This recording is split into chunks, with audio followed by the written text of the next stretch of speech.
restoration project, part of the Build a Better World initiative, though we just call it the project around here.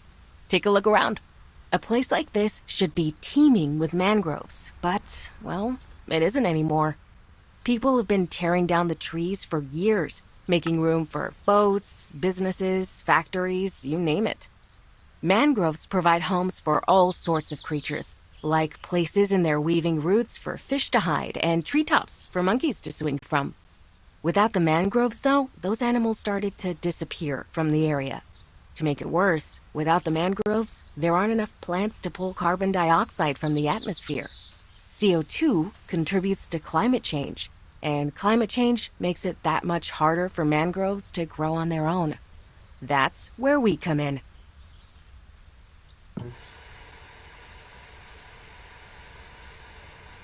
Believe it or not, mangroves pull far more carbon dioxide from the atmosphere than most trees on land. In a healthy mangrove forest, the soil could have up to 4 times as much carbon stored in the sediment beneath them than you'd expect to find even in a rainforest.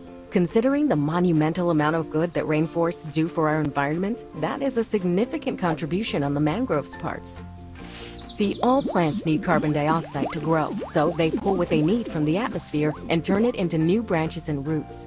However, whenever a tree dies or part of it, like the leaves, fall off, the dead plant matter decomposes and the carbon leaks back into the atmosphere. Mangroves, on the other hand, grow extensive tangled root networks underwater. When a tree dies, the roots that are buried under the mud and silt decompose, and the carbon starts to seep through to the surface. The regular decomposition time could release all the dead plant's CO2 back into the world within a decade. But mangroves can store carbon for much, much longer.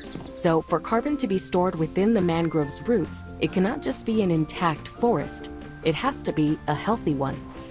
Of the miles and miles of mangrove forests that covered our planet 200 years ago, only about half of that remains. It's up to us to preserve what we have and to restore what we have lost.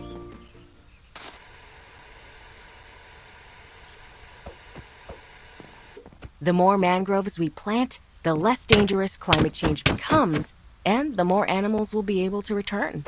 When the animals return, then we'll start to see the broken down villages revive as their inhabitants return to make a living from fishing, beekeeping, and other local economies. To make that happen, I'm trusting you with this. This is the state-of-the-art Vegetation Implementation and Growth Stimulation System 2000, trademarked. Well, that's what the R&D department likes to call it. But boots on the ground folks like you and me, we just call it the seed cannon. It makes planting trees and the like infinitely easier and helps bypass one of the greatest restrictions to plant growth: time. Come on, I'll show you how it works. All right, see that patch of dirt? Aim the seed cannon at it and then use it like you would any other item or tool.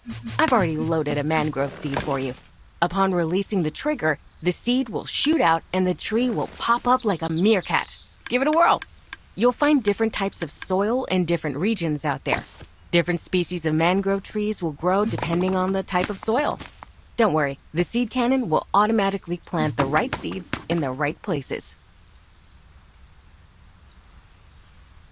Excellent! Good to see you're quick on the uptake. I don't have any more mangrove seeds on me, so you're going to have to gather them yourself. You see those little things hanging from that mangrove you just grew?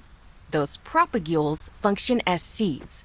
Normally, you would never be allowed to take these. It's against the law to harvest propagules in many parts of the world because of how few of these trees are left.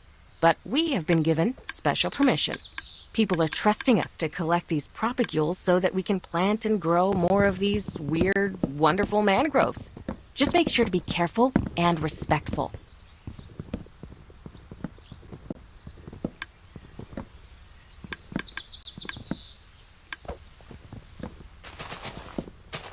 Anyhow, I've got just one more thing to give you before you go running off to start saving the forest.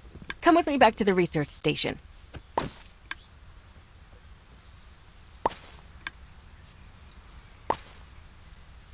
Here, this monitor will let you measure the CO2 levels wherever you are.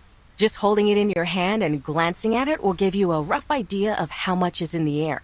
If you see that needle pointing all the way to the right, then the area you're in desperately needs mangrove intervention to help clean the atmosphere. As another way to detect greenhouse gases, you can use the item more directly, like a camera, to actually see the clouds of CO2 around you. The darker the clouds, the denser the collection of carbon dioxide. By the time we're done, hopefully you'll only see pale puffs of the stuff left over. With that, you should be good to go. I know that's a lot of information to remember, so I wrote it all down in this book for you in case you forget. I'll be monitoring your progress from here, and you're always welcome to come by and check in. Do your best, and remember that planting these trees and cleaning the air doesn't just protect the world at large, but will also help the people and animals that want to call this place home. See ya!